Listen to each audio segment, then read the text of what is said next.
அனைவருக்கும் வணக்கம். இனிய சுதந்திர தின நல்வாழ்த்துக்கள். இன்னைக்கு நம்ம இண்டிபெண்டன்ஸ் டே அப்படிங்கிறது கொண்டாட போகிறோம். அதாவது 80வது சுதந்திர தினம் அப்படின்னு சொல்லுவாங்க. இப்போ அந்த சுதந்திர தினத்தை பற்றி நம்ம பார்க்க போகிறோம். எப்படி நம்மளுக்கு சுதந்திரம் கிடைச்சது அப்படிங்கிற ஒரு ஷார்ட் நோட்ஸ் நான் வந்து ரெடி பண்ணிட்டு வந்திருக்கேன். இதை நம்ம பார்த்துட்டு அப்படியே இதில் முக்கியத்துவம் இந்த 2026 என்னென்ன பண்ண போகிறாங்க அப்படிங்கிறது எல்லாத்தையுமே வரிசையாக நம்ம வந்து பார்க்கலாம். ஸ்கிப் பண்ணாமல் பாருங்கள். ஃபஸ்ட்டு பாருங்கள், 2026 சுதந்திர தினம். இந்த ஆகஸ்ட் 15 2026, அதாவது ஆகஸ்ட் 15 தான் ஒவ்வொரு வருடமும் இந்த இண்டிபெண்டன்ஸ் டே அப்படிங்கிறது நம்ம கொண்டாடிட்டு வந்துட்டு இருக்கோம், சுதந்திர தினம் அப்படின்னு சொல்லிட்டு. இது எத்தனாவது அப்படின்னா 80வது சுதந்திர தினம், சரிங்களா? ஆனால் அந்த சுதந்திரம் அடைஞ்சு எத்தனை வருஷம் ஆணுச்சு அப்படின்னு கேட்டாங்க அப்படின்னா 79 ஆண்டுகள் தான் ஆச்சு. இதை வந்து நோட் பண்ணிக்கணும், சரிங்களா? ஏன் அப்படின்னா இந்த 15 ஆகஸ்ட் 1947 இருக்கு இல்லையா, அப்பவே வந்து கொண்டாடி இருப்போம் சுதந்திர தினம் அப்படிங்கிறது. அந்த 15வது ஆகஸ்ட் 1947 கொண்டாடி இருந்திருக்கிறதுனால அந்த இதையும் நம்ம சேர்த்துறதுனால இங்கே வந்து 80 அப்படிங்கிறது வருது, சரிங்களா? ஆனால் எவ்வளோ காலம் வந்து நிறைவடைஞ்சிருக்குன்னு கேட்டாங்க அப்படின்னா 79 ஆண்டு காலம். இதே மாதிரியே 2025 வந்து பார்த்தீங்க அப்படின்னா ஒன்று கம்மியாக தான் வரும், சரிங்களா? இப்போ வந்து 80 நம்ம சொல்கிறோமா, போன டைம் வந்து 79வது சுதந்திர தினமாக இருந்திருக்கும். ஆனால் ஆண்டு நிறைவடைந்தது 78 அப்படிங்கிறது வரும், சரிங்களா? அதுதான் வந்து இங்கேயும் கொடுத்துருக்கு 80வது சுதந்திர தினம். அது இல்லாமல் இந்த விக்ஷித் பாரத் 2047, இந்த விக்ஷித் பாரத் அப்படின்னா உங்களுக்கே தெரியும், இந்த நாடு வந்து வல்லரசு ஆகுறது அப்படின்னு முன்ன சொல்லிட்டு இருந்தாங்க இல்லையா, அதை தான் வந்து இப்போ அந்த ஹிந்தி டைம்ல வந்து சொல்றாங்க விக்ஷித் பாரத் 2047. இதையும் வந்து ஒரு இலக்கா வச்சு என்ன பண்றாங்க, இணைச்சு இந்த தினத்தை வந்து கொண்டு போறாங்க அப்படிங்கிறது நம்ம பார்த்துக்கணும், சரியா? அடுத்து முக்கியத்துவம். எதுக்கெல்லாம் இவங்க வந்து முக்கியத்துவம் கொடுக்குறாங்க அப்படின்னா இளைஞர்களுக்கு முக்கியத்துவம் கொடுக்குறாங்க. இளைஞர்களுக்கு எது மூலியமா முக்கியத்துவம் கொடுக்குறாங்க அப்படின்னா இதுல பாருங்க, விக்ஷித் பாரத் அட் 2047, சரிங்களா? 2047 இளைஞர் சக்தி, அதாவது யுவ சக்தி ஃபார் விக்ஷித் பாரத் 2047. இது ரொம்ப ரொம்ப முக்கியம். இது வந்து ஒரு தீம்னு கூட வச்சுக்கலாம்னு வச்சுக்கோங்களேன். இதனோட கருப்பொருள் 2026 இப்போ நம்ம சுதந்திர தினம் கொண்டாடுறோம் இல்லையா, இதனோட கருப்பொருள் வந்து இந்த ரெண்டுமே தான். அது பின்னாடி வந்து அட்டாச் பண்ணியிருந்திருப்பேன், இருந்தாலும் இங்கேயும் வந்து ஒரு டைம் பார்த்துக்கோங்க, சரிங்களா? இது ஒரு முக்கியத்துவம் அப்படிங்கிறதுனால இங்கேயும் நம்ம கொடுத்துருக்கு. அதுவும் இல்லாமல் இன்னொரு முக்கியத்துவம் என்ன அப்படின்னா வந்தே மாதர பாடல் இருக்கு இல்லைங்களா, அது 150வது ஆண்டு நினைவு, அதாவது 150வது ஆண்டு வந்து நிறைவடைஞ்சிருக்கு. அது பாடி முடிச்ச காலகட்டத்திலேருந்து இன்னைக்கு 2026 150 ஆண்டு காலம் நிறைவடைஞ்சிச்சு அப்படின்ட்டு சொல்றாங்க. அது இன்னும் வந்து கூடுதல் சிறப்பாக தான் இந்த இதுக்கு இருக்கு அப்படிங்கிறத நம்ம பார்க்கணும். அடுத்து என்னென்ன நிகழ்வு அப்படிங்கிறத நம்ம பார்த்துடலாம். இப்போ என்னென்ன நிகழ்வு நடக்கும் அப்படிங்கிறத வரிசையாக பார்த்துருவோம். இது வந்து நியூ டெல்லியில், அதாவது புதுடெல்லியில் செங்கோட்டையில் வந்து நடைபெறும், சரிங்களா? யார் வந்து கொடியேற்றுவா? பிரதமர் வந்து கொடியேற்றுவார். பிரதமர் யார் இருக்காங்க? நரேந்திர மோடி அவர்கள் தான் என்ன பண்ணுவாங்க, கொடி அப்படிங்கிறது ஏற்றுவாங்க. அதாவது சுதந்திர தினத்தன்னைக்கு அவங்க ஏற்றுவாங்க, குடியரசு தினத்தன்னைக்கு குடியரசுத் தலைவர் வந்து ஏற்றுவாங்க. இது நம்ம புக் கண்டென்ட் தான், நம்ம புக்லேயே வந்து படிச்சிருந்திருப்போம், சரிங்களா? கொடியேற்றினதுக்கு அப்புறம் என்ன பண்ணுவார், நம்மளோட நாட்டு மக்களுக்கெல்லாம் வந்து உரையாற்றுவார், சரிங்களா? உரையாற்றதும் இப்போ அவர் ஒரு லாங்குவேஜில் ஹிந்தியில் வந்து உரையாற்றாருன்னு வச்சுக்கோங்களேன். அப்போ மீதி பேர்லாம் எப்படி அந்த ஹிந்தி தெரியாதவங்களாம் அதை வந்து தெரிஞ்சுப்பாங்க அப்படின்னா அதுக்கு ஒரு ஏஐ வந்து வச்சுருந்துருப்பாங்க. அதுவும் நான் வந்து பின்னாடி வந்து கொடுத்துருந்துருப்பேன், அது நம்ம பார்க்கலாம், சரிங்களா? அந்த 22 அலுவலக மொழி இருக்கு இல்லையா, அதை தான் வந்து என்ன பண்ணியிருந்திருப்பாங்க அப்படின்னா அந்த ஏஐயில் வந்து போட்டு 22 மொழியிலையுமே அவர் பேசுகிறது வந்து டிரான்ஸ்லேட் பண்ணிப்பாங்க. அது அந்தந்த லாங்குவேஜ் தெரிஞ்சவங்க பார்த்துப்பாங்கன்னு வச்சுக்கோங்களேன். சரி, ஓகே. இந்த லாங்குவேஜ் அப்படிங்கும்போது தான் நம்ம பார்க்க வேண்டியது இருக்கு. இந்த 22 அலுவலக மொழிகள் இருக்கு இல்லையா, இது எதில் கொடுத்துருந்துருப்பாங்க? இதில் வந்து ஷெட்யூல் வந்து பார்த்தீங்க அப்படின்னா 8ல் கொடுத்துருந்துருப்பாங்க, பார்ட் வந்து 17 கொடுத்துருந்துருப்பாங்க. இது இந்த அலுவலக மொழிகள்லாம் பற்றி. ஆர்டிக்கிளை பொறுத்த வரைக்கும் 343லேருந்து 351 வரைக்கும் வந்து போயிட்டே இருக்கும். முதலாவது மொழிக்குழு எப்போ போட்டாங்கன்னு கேட்டாங்க அப்படின்னா 1955 போட்டிருந்திருப்பாங்க. அவங்க ரிப்போர்ட் சப்மிட் பண்ணது 1956 ரிப்போர்ட் சப்மிட் பண்ணியிருந்திருப்பாங்க, சரிங்களா? இது ரொம்ப ரொம்ப முக்கியம். அடுத்து இந்த 1956 ரிப்போர்ட் சப்மிட் பண்ணதுக்கு அப்புறமா தான் 1963 முதலாவது மொழி சட்டம் அப்படிங்கிறது ஏற்றாங்க, சரிங்களா? அதாவது அலுவலக மொழி சட்டம் அப்படின்னு சொல்லுவாங்க. அந்த 63 ஏற்றாங்க. அதுக்கடுத்து 67 ஒரு திருத்தம் அப்படிங்கிறது மேற்கொள்ளப்படுது. என்ன அப்படின்னா ஆங்கிலத்தை வந்து காலவரையறை இல்லாமல் நம்ம என்ன பண்ணிக்கலாம் அப்படின்னா யூஸ் பண்ணிக்கலாம் அப்படின்னு சொல்லிட்டு 1967 ஒரு திருத்தம். இதை மட்டும் ஞாபகம் வச்சுக்கோங்க, சரியா? அதுக்கு முன்னாடி இப்போ இந்த 22 லாங்குவேஜ் அப்படிங்கிறது ஆரம்பத்திலே இருந்துச்சா அப்படின்னா அப்படி இல்லை. 1950 14 லாங்குவேஜ் அப்படிங்கிறது ஆல்ரெடி ஆட் பண்ணி வச்சுருந்தாங்க. அதுக்கப்புறமா தான் மீதி லாங்குவேஜ்லாம் ஆட் பண்ணுறாங்க, சரிங்களா? 1967 21வது அமெண்ட்மெண்ட்டில் சிந்தி மொழி அப்படிங்கிறது ஆட் பண்ணுறாங்க, சரிங்களா? அதாவது 15, 16, 17 அப்படியே வரிசையாக வந்து வச்சுக்கோங்க. அடுத்து 71வது அமெண்ட்மெண்ட்டில் 1992 இந்த வருஷத்தில் கொங்கணி, மணிப்புரி, நேபாளி அப்படிங்கிற 3 லாங்குவேஜ் வந்து ஆட் பண்ணுறாங்க. ரொம்ப ரொம்ப முக்கியம். அடுத்து 2003 92வது அமெண்ட்மெண்ட்டில் போடோ, டோங்கிரி, மைத்திலி, சாந்தலி அப்படிங்கிறத ஆட் பண்ணுறாங்க. இதை வந்து ஞாபகம் வச்சுக்கோங்க. அதே மாதிரி நம்ம ஒரு போன வீடியோலேயே நம்ம வந்து பார்த்தோம் என்ன அப்படின்னா அலுவலக மொழிகளையும் பார்த்தோம். அதே மாதிரி இந்த கிளாசிக்கல் லாங்குவேஜ் அப்படின்னு சொல்லுவாங்க. அந்த கிளாசிக்கல் லாங்குவேஜ் நம்ம புக்கில் வந்து 6 கொடுத்துருப்பாங்களா? அதாவது தமிழ் வந்து 2004 வந்து அறிவிச்சாங்க, சமஸ்கிருதம் 2005 அறிவிச்சாங்க, தெலுங்கு கன்னடம் 2008 அறிவிச்சாங்க, மலையாளம் 2013 அறிவிச்சாங்க, அதுக்கடுத்து ஒடியா அப்படிங்கிறது 2014 அறிவிச்சாங்க அப்படிங்கிறது இதெல்லாம் நம்ம பார்த்தோம். இப்போ 2024 ரீசெண்டாக ஒரு 5 இது வந்து ஆட் பண்ணியிருந்திருப்பாங்க. அது என்னென்ன அப்படின்னு தெரிஞ்சிச்சு அப்படின்னா கீழே வந்து கமெண்ட் செக்ஷனில் கமெண்ட் பண்ணுங்கள்.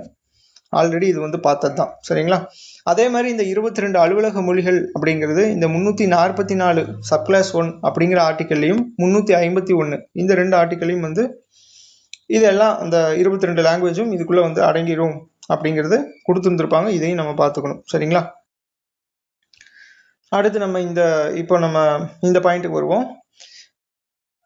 3வது பாயிண்ட் பாருங்க, 2 பாயிண்ட் நம்ம பார்த்தாச்சு, சரிங்களா? இந்த நாள் இந்திய விடுதலை போராட்டத்தையும் ஜனநாயக பயணத்தையும் நினைவு கூறும் நாள் தான். இது நம்மளுக்கும் தெரிஞ்சது தான். அடுத்து இந்த 80வது சுதந்திர தினம் இருக்கு இல்லையா, அது கூட பார்சியோட அந்த புத்தாண்டு தினம் அவங்க என்ன கொண்டாடுவாங்க அப்படின்னா நவ்ரோஸ் அப்படின்னு சொல்லிட்டு ஒரு பண்டிகை வந்து கொண்டாடுவாங்க. அந்த நவ்ரோஸ் பண்டிகையும் நாளைக்கு வந்து வர்றதுனால இது ஒரு கூடுதல் பண்பாட்டு சிறப்பாக வந்து கருதப்படுது. இதை வந்து ஞாபகம் வச்சுக்கணும், சரிங்களா? அதுக்கடுத்து விழாவில் வந்து மேலும் உள்நாட்டு தொழில்நுட்பங்கள், அதாவது ஆத்ம நிர்பார் டிஃபென்ஸ்ன்னு சொல்லுவாங்க, இதுக்கெல்லாமே வந்து முக்கியத்துவம் அப்படிங்கிறது அளிக்கப்பட்டிருக்கும். இதையும் வந்து நோட் பண்ணிக்கணும். அடுத்து சுதந்திர தினம் 2026 கருப்பொருள் நம்ம முன்ன பார்த்தது தான், 150 years ஆஃப் வந்தே மாதரம். அதுக்கடுத்து யுவசக்தி ஃபார் விக்ஷித். யுவசக்தி ஃபார் விக்ஷித்னு என்ன அர்த்தம்?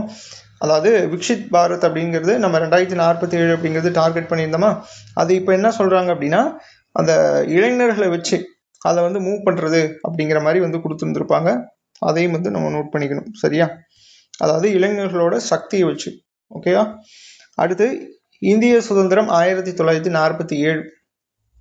அப்போ 1947 நம்ம சுதந்திர தினம் வந்து நம்ம கொண்டாடுறோம் இல்லையா, ஃபர்ஸ்ட் கொண்டாடணும் இல்லையா, அதுக்கு முன்னாடி கொஞ்சம் ப்ரீ ஹிஸ்ட்ரி அப்படிங்கிறது நம்ம தெரிஞ்சுட்டு வரோம், சரியா? 15 ஆகஸ்ட் 1947 இந்தியா என்ன பண்ணியிருக்கோம், பிரிட்டிஷ் ஆட்சியிலேருந்து விலகி சுதந்திரமாக வந்து அடைஞ்சிருக்கும். இது நம்ம முன்ன பார்த்தது தான். அடுத்து இந்திய விடுதலை சட்டம் 1947. இது மூலியமாக தான் நம்ம என்ன பண்ணுறோம், இப்போ விடுதலையாகி நம்ம வருஷம் இது வந்து கொண்டாடிட்டு இருக்கோம்னு வச்சுக்கோங்களேன். இது ஒன்று. அடுத்து மவுண்ட் பேட்டன் திட்டம் அப்படின்னு சொல்லுவாங்க. இதை தான் வந்து ஜூன் 3 பிளான்னு சொல்லுவாங்க. இது 1947 தான், சரிங்களா? இந்த ரெண்டும் அடிப்படையாக வச்சு தான் நம்ம வந்து இப்போது அந்த பிரிட்டிஷ்கிட்ட இருந்து சுதந்திரம் அப்படிங்கிறது வாங்கியிருந்திருப்போம், சரிங்களா? அடுத்து பிரிட்டிஷ் ஆட்சியில் நம்ம எத்தனை வருஷம், கிட்டத்தட்ட ஒரு 200 வருஷம் வந்து நீடிச்சிருந்திருக்கும், சரிங்களா? இந்தியா வந்து முழுக்க பிரிட்டிஷோட ஆட்சியில் ஒரு 200 ஆண்டுகள் பக்கம் நீடிச்சிருக்கும் அப்படின்னு சொல்லி கொடுத்துருக்காங்க. இதுவும் நம்மளுக்கு தெரிஞ்சது தான். ஃபர்ஸ்ட் இது போராட்டம் அப்படிங்கிறது எப்படி வந்துச்சு அப்படிங்கிறது இதுலேருந்து தான் வந்து தொடங்கும். 1857 சிப்பாய் கிளர்ச்சி அப்படிங்கிறது பார்த்துருந்துருப்போம், சரிங்களா? பிரிட்டிஷ் ஆட்சிக்கு எதிராக முதல்ல வந்து பெரிய ஆயுத போராட்டமாக வந்து வெடிச்சது எது அப்படின்னா இந்த 1857 சிப்பாய் கிளர்ச்சி அப்படிங்கிறத சொல்லலாம். இதை தான் வந்து விடுதலை போராட்டத்தோட முக்கிய மைல்கல் அப்படின்ட்டு சொல்கிறாங்க ஃபர்ஸ்ட், சரிங்களா? அதுக்கு முன்னாடியே இதெல்லாம் நடந்திருக்கும். வேலூர் கிளர்ச்சிலாம் 1806 வந்து நடந்திருக்கும். ஆனால் இதை வந்து கொஞ்சம் முதன்மைப்படுத்தி சொல்கிறாங்க, சரிங்களா? ஏன்னா வந்து பல இடத்துல வந்து இந்த 1857 கிளர்ச்சி அப்படிங்கிறது நடந்திருக்கும். அது இல்லாமல் பிரிட்டிஷ் ஆட்சி, சரிங்களா? பிரிட்டிஷ் அதாவது நேரடி அவங்க ராணி ஆட்சி இருக்கு இல்லைங்களா, ராணி ஆட்சியே நேரடியாக நம்ம இந்தியாவுக்குள்ளே வர்றதுக்கு இது ஒரு முக்கிய காரணம் அப்படின்னு நம்ம வந்து சொல்லலாம், சரிங்களா? இதை வந்து நோட் பண்ணிக்கணும். அடுத்து 1885 இந்திய தேசிய காங்கிரஸ் அப்படிங்கிறது நிறுவப்பட்டு சுயாட்சி, அதுக்கடுத்து சுதந்திரம், இதுக்கெல்லாமே வந்து போராடுறதுக்காக இது என்ன பண்ணுது அப்படின்னா பயன்பட்டுட்டு வந்துட்டு இருக்கும். சரிங்களா, அந்த ஐஎன்சி அப்படிங்கிறது அது ஒரு கருவியாக வந்து இருக்கும். அடுத்து நம்ம விடுதலை தலைவர்களை பார்க்காம எப்படி, யார் யார் வந்து விடுதலை தலைவர்கள் அப்படின்னா, அதாவது நிறைய பேர் இருப்பாங்க. இதில் முக்கியமானது வந்து நம்ம எடுத்துகிட்டு வந்திருக்கோம். பாலகங்காதர திலகர் எடுத்துக்கலாம், மகாத்மா காந்தி, சரோஜினி நாயுடு, அதுக்கடுத்து சுபாஷ் சந்திர போஸ் அவங்க, அதுக்கடுத்து பகத்சிங், ஜவஹர்லால் நேரு, சர்தார் வல்லபாய் பட்டேல், இவங்கெல்லாம் வந்து முக்கிய தலைவர்கள் அப்படிங்கிறது நம்ம எடுத்துக்கலாம். சரிங்களா, அடுத்து மகாத்மா காந்தியை பொறுத்த வரைக்கும் என்னென்ன பண்ணியிருந்திருப்பார் அப்படின்னா, ஒத்துழையாமை இயக்கம் அப்படிங்கிறத ஸ்டார்ட் பண்ணியிருந்திருப்பார். 1920 ஸ்டார்ட் பண்ணியிருந்திருப்பாரு. அதுக்கடுத்து ஒத்துழையாமை இயக்கம் அப்படிங்கிறது ஸ்டாப் ஆகிடும். சரிங்களா, இந்த சௌரி சௌராவில் வந்து காவலர்கள் வந்து தீக்கிரையாக்குவாங்கல்ல, அதில் என்ன ஆகிடும் அப்படின்னா இந்த ஒத்துழையாமை இயக்கம் அப்படிங்கிறது நிறுத்தி வைக்கப்படும். இந்த ஒத்துழையாமை இயக்கம் எப்போ நிறுத்தி வைக்கப்பட்டுச்சு, அதாவது டேட்டும் இயரும் வந்து தெரிஞ்சிச்சு அப்படின்னா கீழே கமெண்ட் செக்ஷனில் கமெண்ட் பண்ணுங்கள். அடுத்து சட்ட மறுப்பு இயக்கம். சட்ட மறுப்பு இயக்கம் 1930 மார்ச் 12 இருந்து ஏப்ரல் 5 வரைக்கும் வந்து நடந்திருக்கும். ஏப்ரல் 6 வந்து இந்த உப்பு சட்டத்தை வந்து மீறுவாங்க. சரிங்களா, இதில் இன்னொரு உங்களுக்கு ஒரு கொஸ்டின் என்ன அப்படின்னா, பிரிட்டன் சால்ட் ஆக்ட் அப்படிங்கிறது எப்போ போட்டிருந்துருப்பாங்க, அந்த சால்ட் ஆக்டை தான் இவங்க என்ன பண்ணுறாங்க அப்படின்னா மீறுறாங்க. சரிங்களா, இது புக்கில் நீங்கள் படிச்சிருக்கீங்களா என்னன்னு தெரியல, புக்கில் கொடுத்துருக்காங்களா என்னன்னு நீங்கள் பார்த்துக்கோங்க. அப்படி கொடுக்கல அப்படின்னா நீங்கள் நெட்டில் சர்ச் பண்ணி எனக்கு சொல்லுங்கள். சரிங்களா, பிரிட்டன் சால்ட் ஆக்ட் அப்படின்னு போட்டு சர்ச் பண்ணி அதில் ஒரு இயர் வரும். சரிங்களா, அந்த இயர் நம்ம ஆல்ரெடி படிச்சிருந்திருப்போம். சரிங்களா, அந்த இயர் ஆல்ரெடி நம்ம புக்கில் வேற ஒரு இதுக்காக படிச்சிருந்திருப்போம். அது நீங்கள் ஈஸி தான், அது கூட வச்சு நீங்கள் ஞாபகம் வச்சுக்கோங்க. சரியா, அடுத்து இந்த சத்தியாகிரக இயக்கம். சத்தியாகிரக இயக்கம் ஃபர்ஸ்ட் அவங்க தென்னாப்பிரிக்காவில் வந்து தொடங்கினாங்க. அதுக்கப்புறம் இங்கே ஒவ்வொரு சத்தியாகிரகம், அதாவது 1917 ஸ்டார்ட் ஆகும் இல்லையா, சம்பரான் சத்தியாகிரகத்திலேருந்து ஒவ்வொன்றா அப்படியே வரும். சரியா, இது எல்லாமே வந்து மகாத்மா காந்தியோட முன்னெடுப்பு அப்படிங்கிறது நம்ம சொல்லலாம். அடுத்து 1942 ஆகஸ்ட் 8 அப்படிங்கிறது ரொம்ப ரொம்ப முக்கியம். ஏன்னா வெள்ளையனே வெளியேறு இயக்கம் அப்படிங்கிறது ஸ்டார்ட் பண்ணியிருந்திருப்பாங்க. அதாவது குவிட் இந்தியா மூவ்மெண்ட் அப்படின்னு இங்கிலீஷில் சொல்லுவாங்க. இதில் தான் காந்திஜியே என்ன பண்ணுவாங்க அப்படின்னா, கோவப்பட்டு செய் அல்லது செத்துமடி அப்படின்னு வந்து சொல்லுவாங்க. சரிங்களா, ஒன்று விடுதலை பெறணும், அப்படி இல்லைன்னா திருப்பி வந்து அடிமையாக இருக்கிறது நம்ம பார்க்கறதுக்கு இருக்கக்கூடாது அப்படிங்கிற மாதிரி முழக்கம்லாம் வந்து இட்டிருப்பாங்க. இது ரொம்ப ரொம்ப முக்கியம், இது நம்ம பார்த்தது தான். சரிங்களா, ரொம்ப ரொம்ப முக்கியம். அடுத்து 20 பிப்ரவரி 1947 பிரிட்டிஷ் பிரதமராக இந்த கிளமெண்ட் அட்லி அப்படிங்கிறவர் இருப்பார். அவர் என்ன சொல்லுவார் அப்படின்னா, பார்லிமெண்ட்டில் பேசுகிறார் 20 பிப்ரவரி 1947. 1948 ஜூன் மாதத்துக்குள்ளே நாங்கள் என்ன பண்ணுறோம் அப்படின்னா, இந்த இந்தியர்கள்கிட்ட எல்லாத்தையுமே வந்து ஒப்படைச்சிட்டு நாங்கள் வந்து வெளியேறிக்கிறோம் அப்படின்னு சொல்லி இந்த கிளமெண்ட் அட்லி அப்படிங்கிறவர் பிரிட்டிஷ் பார்லிமெண்ட்டில் சொல்லுவார். அவர் வந்து அதை அறிவிச்சதுக்கு அப்புறமா லார்ட் மவுண்டன் அப்படிங்கிறவர், அதாவது மவுண்ட் பேட்டன் திட்டம் அப்படின்னு இப்போ பார்த்தோம் இல்லையா, அதாவது 1947 ஜூன் 3. சரிங்களா, இதுதான் வந்து ஜூன் 3 பிளான் அப்படின்னு சொல்லுவாங்க. இவர் என்ன பண்ணுறாரு அப்படின்னா பார்ட்டிஷன் பிளான் அப்படின்னு வந்து சொல்லுவாங்க. அதாவது இந்தியாவையும் பாகிஸ்தான்லையும் வந்து பிரிக்கிறதுக்கு உண்டான பிளான்னு வச்சுக்கோங்களேன். இது ரெண்டு பேருமே, அதாவது காங்கிரஸும் முஸ்லீம் லீக்கும் வந்து ஏற்றுக்கிட்டாங்க. காங்கிரஸ் வந்து வேறு வழி இல்லாமல் தான் ஏற்றுருந்துருப்பாங்க. சரிங்களா, பெரிய போராட்டம்லாம் வந்து நடந்திருக்கும், முஸ்லீம்கள்லாம் பெரிய போராட்டம் வந்து நடத்தியிருந்திருப்பாங்க. அதனால் காங்கிரஸ் வேறு வழி இல்லை அப்படிங்கிறதுனால என்ன பண்ணியிருந்திருப்பாங்க அப்படின்னா இதையும் வந்து அக்செப்ட் பண்ணியிருந்திருப்பாங்க. சரிங்களா, அடுத்து இந்திய விடுதலை சட்டம் 1947 அப்படிங்கிறது 5 ஜூலை 1947 இந்த அன்னைக்கு நிறைவேற்றப்பட்டு 18 ஜூலை 1947 அன்னைக்கு அரசு ஒப்புதல் வந்து பெற்றிருக்கும். ரொம்ப ரொம்ப முக்கியம், இது ப்ரீவியஸ் இயர் கொஸ்டின்ல கேட்டிருக்காங்க. ராயல் அசன்ட் வந்து எப்போ பெற்றுச்சு அப்படின்னா 18 ஜூலை 1947 அப்படிங்கிறது தெரிஞ்சுக்கணும். இந்த சட்டத்தோட மூலியமா தான் இந்தியா பாகிஸ்தான் அப்படின்னு சொல்லிட்டு 2 நாடாக வந்து பிரியுது. சரிங்களா, சுதந்திர நாடாக பிரியுது, ரொம்ப முக்கியம். அடுத்து 14 to 15 ஆகஸ்ட். ஏன் வந்து 14 to 15 கொடுத்துருக்காங்க? பாகிஸ்தான் அப்படிங்கிறது ஆகஸ்ட் 14. சரிங்களா, அவங்க ஆகஸ்ட் 14 வந்து சுதந்திர தினம் அடைஞ்சிருப்பாங்க, அதாவது நேற்று. இந்தியா அப்படிங்கிறது இன்னைக்கு ஆகஸ்ட் 15. சரிங்களா, நள்ளிரவில் ஆட்சி மாற்றம் அப்படிங்கிறது ஏற்படுது. 15 ஆகஸ்ட் 1947 அன்னைக்கு இந்தியா சுதந்திர நாடாக வந்து மாறுது. ரொம்ப ரொம்ப முக்கியம். அடுத்து இந்த சுதேச சமஸ்தானங்கள் அப்படின்னு சொல்லுவாங்க. கிட்டத்தட்ட நம்மளது பிரின்ஸ்லி ஸ்டேட்ஸ் அப்படிங்கிறது 565 சுதேச அரசுகள் அப்படிங்கிறது இருந்திருக்கும். அது எல்லாத்தோட அந்த மேலாதிக்கம் அப்படிங்கிறது யாரு மேலாதிக்கத்துக்கு கீழே இருந்திருக்கும் அப்படின்னா பிரிட்டிஷோட மேலாதிக்கத்துக்கு கீழே இருக்கும். இப்போ எல்லாமே வந்து முடிவுக்கு வந்துருச்சு அப்படிங்கிறது இங்கே வந்து சொல்கிறாங்க. சரியா, 15 ஆகஸ்ட் 1947 முதல் சுதந்திர தினம் கொண்டாடப்பட்டுச்சு அப்படிங்கிறது தெரிஞ்சுக்கணும். இந்த இடத்துல முதல் சுதந்திர தினம் கொண்டாடினதுனால தான் இப்போ 2026 நம்ம 80வது அப்படின்னு நம்ம சொல்றோம். சரிங்களா? ஆனால் சுதந்திரம் அவங்க கிட்ட இருந்து பெற்று 79 ஆண்டுகள் நிறைவடைஞ்சிருச்சு. நம்ம கொண்டாடுற தினம் தான் 80 அப்படிங்கிறது நம்ம ஞாபகம் வச்சுக்கணும். சரியா? ஏன்னா நீங்க நெட்லயும் சர்ச் பண்ணி பார்த்தீங்க அப்படின்னா எல்லாத்துலேயும் 79 80 அப்படிங்கிற மாதிரிலாம் கேட்டிருந்திருப்பாங்க, நீங்க பார்த்துருந்துருப்பீங்க. அடுத்து இந்த சுதந்திர தினத்தன்னைக்கு இந்த ஹர்கர் திரங்கா அப்படிங்கிறத பார்த்தாகணும். இதே மாதிரி இன்னொரு ஒரு விஷயம் என்ன அப்படின்னா, இப்போ ரிப்பப்ளிக் டே அப்படின்னு சொல்லி பார்த்துருந்துருப்போம். சரிங்களா? குடியரசு தினம் அப்படின்னு சொல்லி, அதுக்கடுத்து சுதந்திர தினம் அப்படின்னு. இந்த ரெண்டுக்கும் உள்ள ஸ்பெஷாலிட்டி என்ன அப்படின்னா, இப்போ குடியரசு தினத்தன்னைக்கு கெஸ்ட் வருவாங்க. சரிங்களா? அதாவது அதர் கண்ட்ரீஸ்லேருந்து கெஸ்ட் வருவாங்க. சுதந்திர தினத்தன்னைக்கெலாம் யாருமே வர மாட்டாங்க. சரிங்களா? இதை நோட் பண்ணிக்கணும். இது ரொம்ப முக்கியமான ஒரு டிஃப்ரென்ஸ்னு சொல்லலாம். நம்ம நேற்று போட்ட வீடியோவில் கூட நம்ம சொல்லியிருந்திருப்போம். நேற்றோ முந்தா நேற்றோ போட்ட வீடியோவில் கூட யார் 2026 Jan 26 குடியரசு தினத்தன்னைக்கு சீஃப் கெஸ்ட்டாக வந்தாங்க அப்படின்னு சொல்லி பார்த்தோம். ரொம்ப ரொம்ப முக்கியமானது. ஏன்னா அதை கேட்கக்கூடிய வாய்ப்பு இருக்குது. அதில் ஒரு முக்கியமான பாயிண்ட் சொல்லியிருந்திருப்பேன். சரிங்களா?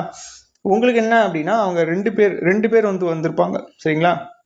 அந்த 2 பேர் மட்டும் நீங்கள் கீழே மென்ஷன் பண்ணுங்கள், போதும். சரி, ஓகே. இங்கே ஹர்கர் திரங்கா அப்படிங்கிறத பார்க்கலாம். ஹர்கர் திரங்கா 2026. இது 2026 தான் ஸ்டார்ட் ஆனிச்சா அப்படின்னா அப்படி இல்லை. 2022 ஸ்டார்ட் பண்ணியிருந்திருப்பாங்க. ஆகஸ்ட் 13 15 இந்த காலகட்டத்தில் நடந்திருக்கும். சரிங்களா? அதாவது இந்த ஹர்கர் திரங்கா அப்படிங்கிறது இனிஷியேட்டிவ் பண்ணியிருந்திருப்பாங்க. இந்த இயக்கம் என்ன அப்படின்னா, கர் அப்படின்னா என்ன அர்த்தம்? வீடு அப்படின்னு அர்த்தம். சரிங்களா? கர் அப்படின்னா ஹிந்தியில் கர் அப்படிங்கிறதுக்கு தமிழில் மீனிங் வீடு அப்படின்னு அர்த்தம். சரியா? திரங்கா அப்படின்னா மூவர்ண கொடின்னு அர்த்தம். அந்த மூவர்ண கொடியை நம்ம வீட்டில் ஏற்றுறது அப்படின்னு. இந்த 2022 தான் இந்த இனிஷியேட்டிவ் அப்படிங்கிறது கொண்டு வந்தாங்க. ஏன் திடீர்னு இந்த இனிஷியேட்டிவ் கொண்டு வராங்க அப்படின்னா, அப்போ தான் 75th இண்டிபெண்டன்ஸ் டே. சரிங்களா? அப்போது 75வது இருக்கிறதுனால இது எல்லாத்துக்கிட்டையும் நம்ம கொண்டு போய் சேர்க்கணும் அப்படிங்கிறதுக்காக எல்லார் வீட்லேயுமே மூவர்ண கொடி அப்படிங்கிறது ஏற்றணும் அப்படின்னு சொல்லியிருந்தாங்க. சரிங்களா? இப்போ 2026 ஆகஸ்ட் 9 ஆகஸ்ட் 17 வரைக்கும் நம்ம கொண்டாட போகிறோம் இந்த ஹர்கர் திரங்கா அப்படிங்கிற நிகழ்வு. இந்த ஹர்கர் திரங்காவில் இப்போ புதுசாக என்ன சொல்லியிருக்காங்க அப்படின்னா, செல்ஃபி எடுத்து இந்த வெப்சைட் கொடுத்துருப்பாங்க. சரிங்களா? அது கீழே வரும். செல்ஃபி எடுத்து நம்ம அப்லோட் பண்ணணும் அப்படின்னு சொல்லி கொடுத்துருந்துருப்பாங்க. முடிஞ்சிச்சு அப்படின்னா எல்லாருமே அப்லோட் பண்ணுங்க. சரிங்களா? ஓகே. அப்புறம் இந்த இயக்கத்தின் மூலியமாக தான் வீடுகள், அதுக்கடுத்து அலுவலகங்கள், பொது கட்டிடங்கள், இந்த இடத்துலலாம் தேசிய கொடி ஏற்றுறதுக்கு பொதுமக்கள் ஊக்குவிக்கிறாங்க அப்படின்னு சொல்கிறாங்க. எது மூலிமா? ஹர்கர் திரங்கா மூலிமா. ஓகேவா? அடுத்து 80வது சுதந்திர தின கொண்டாட்டத்தில் ஒவ்வொரு குடிமக்களும் நேரடியாக பங்கேற்கணும் அப்படிங்கிறதுக்காக இது ஒரு விழிப்புணர்வாக இந்த இயக்கம் ஏற்படுத்தியிருக்காங்க அப்படிங்கிறது கொடுத்துருக்காங்க. இதையும் நம்ம நோட் பண்ணிக்கலாம். சரிங்களா?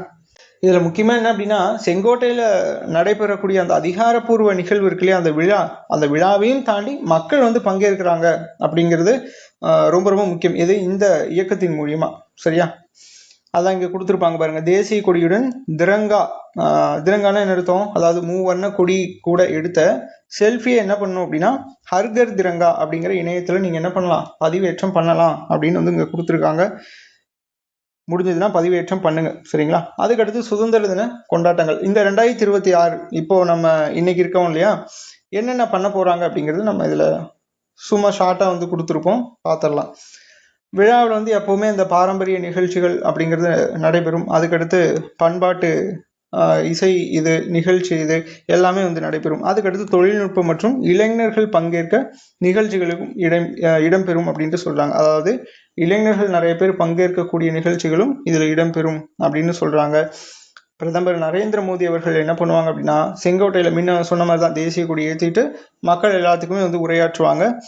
அந்த உரையாற்றக்கூடிய அந்த லாங்குவேஜ் இருக்கு இல்லையா, 22 மொழியில எல்லாத்துக்குமே நம்ம கொண்டு போய் சேர்க்கணும் அப்படிங்கிறதுக்காக டிஜிட்டல் இந்தியா பாஷினி ஏஐ அப்படின்னு சொல்லுவாங்க. அதாவது இந்தியா வருங்க, இது ஸ்பெல்லிங் மிஸ்டேக் ஆயிடுச்சு. டிஜிட்டல் இந்தியா பாஷினி அப்படிங்கிற ஒரு ஏஐ யூஸ் பண்ணுறாங்க. 22 லாங்குவேஜ்லேயும் அவங்க பேசுறது டிரான்ஸ்லேட் ஆகி மக்களுக்கு கொண்டு போய் சேர்ப்பாங்க. சரிங்களா? இதை ஞாபகம் வச்சுக்கணும். அடுத்து இந்த தேசிய கொடி ஏற்ற விழா அப்படிங்கிறது வழக்கமாக தேசிய மரபு படி நடக்கும். இது ஒன்று ஞாபகம் வச்சுக்கணும். அதுக்கடுத்து தேசிய கொடி ஏற்றப்பட்ட பிறகு இந்த தேசிய கீதம் அப்படிங்கிறது பாடுவாங்க, ஜனகணமன அப்படிங்கிறது இசைக்கப்படும். அடுத்து ரொம்ப ரொம்ப முக்கியமான விஷயம் என்ன அப்படின்னா 2026 சரிங்களா, இந்த வருஷத்துல தான் முதல் முறையாக என்ன பண்ண போறாங்க அப்படின்னா சுதந்திர தின விழாவில் வந்தே மாதரம் அப்படிங்கிறது பாட போறாங்க. ஏன் வந்து பாடுறாங்கன்னு தெரியுதா? ஏன்னா இது 150th ஆனிவர்சரி அப்படிங்கிறது நம்ம முன்னையே பார்த்தோம். சரியா, அடுத்து வேற என்னெல்லாம் பண்ணுவாங்க அப்படின்னா பிரதமருக்கு முப்படையினர் சரிங்களா எல்லாமே அணிவகுத்து மரியாதை அப்படிங்கிறது செய்யப்படும். அடுத்து 21 பீரங்கி முழக்கங்கள் அப்படிங்கிறது மூலம் சுதந்திர தினத்துக்கு வந்து மரியாதை செலுத்தப்படும். இதெல்லாம் ரொம்ப ரொம்ப முக்கியம். ஸ்டேட்மெண்ட் கொஸ்டின்லாம் அப்படியே வந்து கேட்டு வைப்பாங்க. குரூப் 4லாம் பார்த்துக்கோங்க, ரொம்ப ரொம்ப முக்கியமானது. சரியா, அடுத்து பிரதமரோட உரை அப்படிங்கிறது எதை நோக்கி இருக்கும் அப்படின்னா இந்த விக்ஷித் பாரத் 2047 இதை நோக்கி தான் வந்து இருக்கும் அப்படிங்கிறது இங்கே வந்து கொடுத்துருக்காங்க. அடுத்த பாயிண்ட் பாருங்க, ரொம்ப முக்கியமானது. 2500 என்சிசி கேடட்ஸ், அதாவது 2500 நபர்கள் இருக்காங்களே என்சிசியில், அவங்களும் அதுக்கடுத்து மை பாரத் தன்னார்வலர்கள் இவங்க எல்லாருமே அதாவது வாலண்டியர்ஸ் சேர்ந்து செங்கோட்டைக்கு எதிராக சரிங்களா, செங்கோட்டைக்கு எதிரில் வந்தே மாதரம் அப்படின்னு சொல்லிட்டு ஒரு வடிவம் வந்து உருவாக்குவாங்க அப்படின்னு சொல்கிறாங்க. இது ரொம்ப முக்கியம். சரியா, ஏன்னா வந்தே மாதரம் வந்து 150th ஆனிவர்சரி அப்படிங்கிறத பார்க்கணும். அடுத்து இந்திய விமானப்படை இருக்காங்க பார்த்தீங்களா, அதில் MI-17 ஹெலிகாப்டர் ரொம்ப ரொம்ப முக்கியம். சரிங்களா, இது அப்படியே வந்து கேட்டு வைப்பாங்க. MI-16 MI-15 அப்படிங்கிறதெல்லாம் கேட்டு வைப்பாங்க. MI-17 ஹெலிகாப்டர் என்ன பண்ணும் அப்படின்னா வந்தே மாதரம் 150 ஆண்டுகள் அப்படிங்கிற ஒரு போர்டோட ஒரு பதாகையோட பறந்து மலரை வந்து தூர நிகழ்வு வந்து நடக்கும் அப்படின்னு வந்து சொல்கிறாங்க. இதை வந்து நோட் பண்ணி வச்சுக்கணும். சரியா, அடுத்து ஆகஸ்ட் 8லேருந்து ஆகஸ்ட் 15 வரைக்கும் நாடு முழுசா கிட்டத்தட்ட ஒரு 343 முக்கிய இடத்துல இராணுவ மற்றும் பாதுகாப்பு படை இசைக்குழுக்கள் வந்தே மாதரம் கருப்பொருளில் நிகழ்ச்சிகளை வந்து நடத்தும் அப்படின்னு சொல்லி கொடுத்துருக்காங்க. இதையும் வந்து பார்த்துக்கோங்க. நிறைய வந்து பாருங்க, ஒன்று விக்ஷித் பாரத் 2047 அதாவது 2047 அது ஒன்று, அடுத்து வந்தே மாதரம் இதை நோக்கி தான் வந்து இருக்கு. சரிங்களா, அடுத்து இந்த மை ஜிஓவி மூலம் கட்டுரை, அப்புறம் வினாடி வினா, புகைப்பட போட்டி இதெல்லாமே வந்து நடைபெறும். சரிங்களா, ஏன்னா சுதந்திர தின நிகழ்ச்சி அப்படிங்கிறது அது ரிலேட்டடாக வந்து நடத்தப்படும். இதை வந்து நோட் பண்ணிக்கணும். அடுத்து மை பாரத் அப்படிங்கிற ஒரு அமைப்பு மூலிமா இளைஞர்கள், தன்னார்வலர்கள் இவங்க எல்லாருமே தேசிய கொண்டாட்டங்களில் பங்கேற்கிறதுக்கு ஊக்குவிக்கப்படுவர் அப்படின்னு சொல்லி கொடுத்துருக்காங்க. இதையும் வந்து நம்ம நோட் பண்ணிக்கணும். அடுத்து இந்த 2026 சுதந்திர தினத்தோட சிறப்பம்சம் என்னென்ன அப்படின்னு பார்த்துடலாம். யங் லீடர்ஸ் டயலாக் அப்படிங்கிற நிகழ்ச்சி வந்து நடைபெறும். அதில் இந்த ஜென்சி இளைஞர்கள் அப்படிங்கிறவங்க இருக்காங்களே, ஜென்சி இளைஞர்கள், அதுக்கடுத்து இளம் தொழில் முனைவோர், வேளாண்மை பற்றி, அதுக்கடுத்து உடல் நலத்தை பற்றி, அப்புறம் தொடக்க நிறுவனங்கள் ஸ்டார்ட் அப்ஸ் இது தொடர்பான ஒரு புதிய யோசனை சிந்தனைலாம் இருந்துச்சு அப்படின்னா இதில் வந்து என்ன பண்ணுவாங்க அப்படின்னா முன்வைப்பாங்க அப்படின்னு சொல்கிறாங்க. அதுக்கடுத்து உள்நாட்டில் தொழில்நுட்ப வளர்ச்சி என்னென்ன பண்ணுறாங்க அப்படின்னா 6G சோதனை அப்படிங்கிறது நடைபெறும். அதுக்கடுத்து இந்த செமிகண்டக்டர் திட்டம், அதுக்கடுத்து செயற்கை நுண்ணறிவு AI இது எல்லாமே வந்து முன்னிலைப்படுத்துகிறாங்க. இதையும் ஞாபகம் வச்சுக்கணும். அதுக்கடுத்து பசுமை மாற்றம் முன்னே நம்ம பார்த்தோமா, அதாவது அதுக்கு வந்து ஒரு இது வைக்கிறாங்க மிஷன் லைஃப் அப்படின்னு சொல்லிட்டு, அதுக்கு ஒரு மிஷன் லைஃப். அடுத்து சூரிய ஆற்றல் கிராமங்கள், அடுத்து பசுமை ஹைட்ரஜன் திட்டம், இது எல்லாமே வந்து இந்த பசுமை மாற்றம்க்கு கீழே வரும். மேலே வந்து சும்மா பசுமை மாற்றம்னு மட்டும் பார்த்தோம், அதுக்குண்டான ஸ்கீம்ஸு அதை எப்படி வந்து நடைமுறைப்படுத்துறது இதெல்லாம் வந்து இதில் வந்து கொடுத்துருக்காங்க. சரியா, இது மூணுமே மிஷன் லைஃபு, சூரிய ஆற்றல் கிராமங்கள், பசுமை ஹைட்ரஜன் திட்டம் மூலம் தூய்மையான ஆற்றல் மற்றும் நிலையான வளர்ச்சி வலியுறுத்தப்படுகிறது. இதை வந்து பார்த்து வச்சுக்கணும். அடுத்து இந்த தன்னிறைவு பாதுகாப்பு, இது நம்ம முன்னையே பார்த்தோம், அதாவது ஆத்ம நிர்பார் டிஃபென்ஸ் அப்படிங்கிறத பார்த்தோம். இதில் பாருங்க, முதல் முறையாக செங்கோட்டை விழாவில் பயன்படுத்தப்படும் அனைத்து உபகரணங்களும் இந்தியாவில் தயாரிக்கப்பட்டவை ஆகும். ரொம்ப ரொம்ப முக்கியம், இதை வந்து பார்த்து வச்சுக்கோங்க. ஃபர்ஸ்ட் 2026 தான் அதில் யூஸ் பண்ணக்கூடிய உபகரணம் எல்லாமே இந்தியாவில் வந்து தயாரிக்கப்பட்டது, மேட் இன் இந்தியாவாக இருக்குது. இதையும் வந்து நோட் பண்ணிக்கணும். இதில் பாருங்கள், யூனிக்கான பாயிண்ட் எல்லாமே பார்த்துக்கணும். சரியா, முதல்ல வந்தே மாதரம் அப்படிங்கிறது பாடப்படுது, அது ஒன்று பார்த்தோம். இந்த MI-17 ஹெலிகாப்டர் வந்து பதாகை வச்சுட்டு போகும் அப்படிங்கிறது ஒன்று பார்த்தோம். எல்லா உபகரணமும் இந்தியாவில் வந்து தயாரிக்கப்பட்டதை யூஸ் பண்ணுறாங்க அப்படிங்கிறது. ஓகேவா, அடுத்து இந்த பாக்ஸ் கண்டென்ட் வந்து பார்த்துக்கோங்க.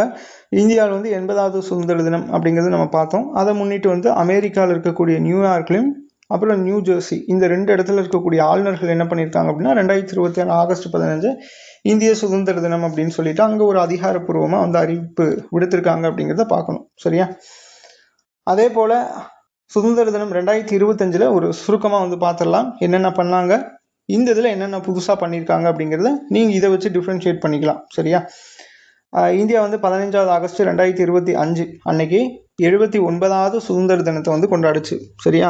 இது ரொம்ப முக்கியம், நோட் பண்ணிக்கணும். 79வது சுதந்திர தினம். அப்போ எத்தனை ஆண்டுகள் வந்து ஆயிருக்கும்? ஒரு வருஷத்தை வந்து நீங்கள் கழிச்சிடணும். சரியா? இதுலேருந்து ஒன்று நீங்கள் கழிச்சிட்டிங்க அப்படின்னா 78. அப்போ 78 ஆண்டுகள் வந்து நிறைவடைஞ்சிருச்சு போன வருஷத்தோட. சரியா? அதாவது விடுதலை பெற்று ஆங்கிலேயர்கிட்ட இருந்து. அடுத்து பிரதமர் நரேந்திர மோடி தான் என்ன பண்ணார்? கொடியை வந்து ஏற்றிருந்திருப்பார். அடுத்து அணிவகுப்பு மரியாதை இதெல்லாமே வந்து நடந்திருக்கும். சரிங்களா? இதில் பாருங்கள், தனது தொடர்ச்சியான 12வது சுதந்திர தின உரையை வந்து நிகழ்த்தினார். சரியா? இப்போ நம்ம நிகழ்த்துறது எத்தனாவதாக இருக்கும்? 13ஆவதாக இருக்கும் அப்படிங்கிறத நம்ம பார்த்துக்கணும். சரியா? அடுத்து பாருங்கள், இந்த விழாவோட கருப்பொருள் போன வருஷம் என்னவா இருந்துச்சு அப்படின்னா புதிய இந்தியா. இந்த வருஷத்தோடது என்னவா இருக்குது? மொத்தம் 2 இது பார்த்தோமா? அதாவது 150 இயர்ஸ் ஆஃப் வந்தே மாத்திரம் ஒன்று, அதுக்கடுத்து வந்து விக்ஷித் பாரத் வந்து பார்த்தோம். யுவசக்தி விக்ஷித் பாரத் அப்படிங்கிற மாதிரி ஒன்று பார்த்தோமா? இது ரெண்டையும் வந்து ஞாபகம் வச்சுக்கணும். சரியா? சரி, ஓகே. இந்த புதிய இந்தியா அப்படிங்கிறது விக்ஷித் பாரத் 2047 இலக்கை வந்து பிரதிபலிச்சது. அதே தான் இந்த வருஷமும் வந்து விக்ஷித் பாரத் அப்படிங்கிறது அதிகமாக பேசுகிறாங்க. அதே மாதிரி வந்தே மாதரம் அப்படிங்கிறது ஒன்று பார்த்தோம். சரிங்களா? இது எல்லாமே வந்து ஞாபகம் வச்சுக்கணும். அதே மாதிரி இன்னொன்று நம்ம முக்கியமானது பார்த்தோம், இந்த பார்சியோட புத்தாண்டு. சரிங்களா? அதை வந்து என்னன்னு சொல்கிறாங்க? நவ்ரோஸ் பண்டிகை அப்படின்னு சொல்கிறாங்க. இதை கூட கேள்வியாக கேட்கலாம். இதை வந்து நோட் பண்ணிக்கோங்க. இந்த 21 பீரங்கி அப்படிங்கிறது முழக்கம் வந்து இருக்குது. மீதி எல்லாமே பாருங்கள் இதில் கொடுத்துருப்பாங்க. இந்திய விமானப்படை ஹெலிகாப்டர்களின் மலத்தூவல் ஆகியவை இடம்பெற்றன. ஆனால் இந்த டைம் என்ன பண்ணுறாங்க? அந்த பதாகை அப்படிங்கிறது எக்ஸ்ட்ரா இருக்குது. அதே மாதிரி இந்த என்சிசி, நம்ம என்சிசி பார்த்தோம், கிட்டத்தட்ட ஒரு 2500 பேர் அப்படின்னு சொல்லி பார்த்தோமா? அவங்க என்ன பண்ணுறாங்க? செங்கோட்டைக்கு ஆப்போசிட்டில் நின்று அந்த வந்தே மாதரம் அப்படிங்கிற ஷேப்பில் வந்து என்ன பண்ணுறாங்க? உருவாக்குறாங்க நின்று அப்படின்னு சொல்லி பார்த்தோம். எப்போ? 2026 இன்னைக்கு. சரிங்களா? இதை வந்து நோட் பண்ணிக்கணும். போன டைம் இது எல்லாமே நடக்கும், ஆனால் இந்த டைம் வந்தே மாதரத்தோட 150th ஆனிவர்சரி அப்படிங்கிறதுனால அது நடக்குது. வந்தே மாதரம் அப்படிங்கிறது யார் பாடினாங்க அப்படின்னு தெரிஞ்சது அப்படின்னா கமெண்ட் பண்ணுங்கள்.